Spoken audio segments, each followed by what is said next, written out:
मैंने देखा है कि आजकल लोगों के मन में एक दूसरे के प्रति ईर्ष्या की भावना बहुत रहती है।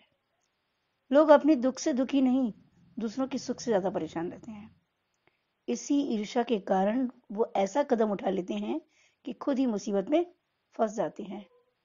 पर बाद में सोचने से क्या फायदा जब वो कुछ कर ही नहीं सकते। तो आज की कहानी इसी पर आधारित है। हेलो फ्रेंड्स, मैं हूं मंजू श्रीवास्तव। मेरे यूट्यूब चैनल पर आपका स्वागत है। जानकीदास और रामप्रसाद दोनों कपड़ों के व्यापारी थे। दोनों के मन में एक दूसरे के लिए बहुत ईर्ष्या थी। वे एक दूसरे को नीचा दिखाने का कोई मौका हाथ से जाने नहीं देते थे। जानकीदास ने एक दिन रामप्रसाद को नीचा दिखाने तथा उसके व्यापार को ठप करने का इरादा बनाया। सत्य उस इलाके का नामी गुंडा था।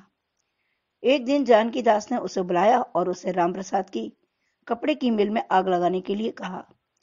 इसके लिए उसने उसे खूब सारा धन दिया। सत्य ने भी ठीक वैसे ही किया। अगले दिन रामप्रसाद की मिल में आग लगा दी गई और मिल देखते ही देखते राख की ढेरी में बदल गई। रामप्रसाद को इससे भारी नुकसान हुआ और वह कहीं का ना रहा। इस घटना से जानकीदास की खुशी का ठिकाना न रहा। उसके तो मन की मुराद पूरी हो गई थी। इधर पुलिस ने मिल के कर्मचारियों और अधिकारियों से पूछताछ की तो पुलिस ने यह निष्कर्ष निकाला कि आग लगी नहीं थी बल्कि लगाई गई थी। पुलिस ने इलाके के नामी बदमाशों की धरपकड़ शुरू कर दी और पूछताछ में उनके शक की सुई सत्य की ओर घूमी। उन्होंने पूछताछ के लिए उसे भी थाने बुला लिया, पर उसके विरुद्ध कोई ठोस सबूत न होने के कारण उसे छोड़ दिया गया। सत्य यह बात अच्छी तरह जानता था कि सेठ जानकीदास के पास काफी पैसा है। उसने सोचा, यह तो सोने के अंडे देने वाली मुर्गी है, मुझे इस बात का फायदा उठाना चाहिए। अगले ही दिन सत्य सेठ जानकीदास के ऑफिस पहुंचा। उसने पुलिस की छानबीन संबंधी सारी बातें बताते हुए कहा, सेठ, यदि तुम चाहते हो कि मेरा मुंह ना खुले तो मुझे पैसे दे दो, नहीं तो तुम्हारा नाम जुबान पर आते देर न लगेगी। जानकीदास डर गया। उसने सत्य को कुछ रुपए दिए और अपनी जान छुड़ा ली। थोड़े दिन बाद सत्य फिर धमका और पैसे ले गया।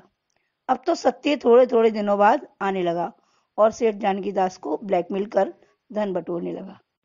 यह बात जानकीदास के जी का जंजाल बन गई।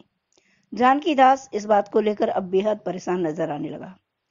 एक दिन उससे मिलने उसका परम मित्र हीरानंद उसके पास आया, जो केंद्र सरकार में उच्च अधिकारी था।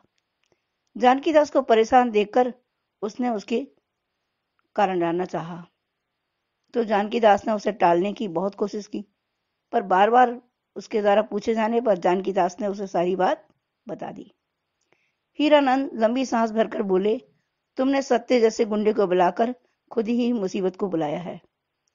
जिससे तुमने दूसरों का अहित करवाया, आज वह स्वयं ही तुम्हारे गले की हड्डी बन गया है। मेरी तो कुछ समझ में नहीं आ रहा, तुम्हें अंगारों पर चलने की क्या आवश्यकता थी। तुमने तो वही कहावत सिद्ध कर दी, आ बैल मुझे मार। तो यह थी आज की कहानी। अगर आपको मेरी कहानी पसंद आई है तो लाइक कीजिए, अपने दोस्तों को शेयर कीजिए और मेरे चैनल को सब्सक्राइब जरूर कीजिए और कमेंट्स करके बताइए कि यह आपको कैसी लगी। Thank you.